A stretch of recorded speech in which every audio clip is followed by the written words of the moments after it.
how to sign up or create Amazon Flex driver. Hello guys, welcome back to this quick tutorial video. Today I will guide you that how can you sign up or create an Amazon Flex driver account on your device. So let's get started. On this process, firstly you will have to install the Amazon Flex app from the Play Store or App Store. Alright, so after you install that, you'll have to open that app.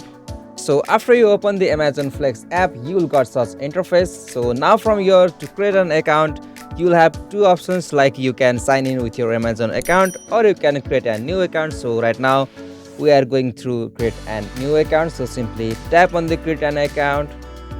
Alright, so after that you will got such interface. So from here, to create an account, you will have to provide your name on the first section, and on the another you will have to provide your phone number or email address, and you have to set an password and you have to reconfirm that password.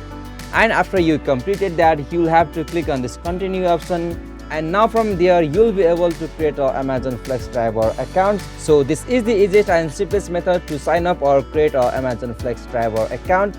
If this video was helpful to you, please don't forget to subscribe our YouTube channel for more quick and short tutorial like this. Thank you for watching this video.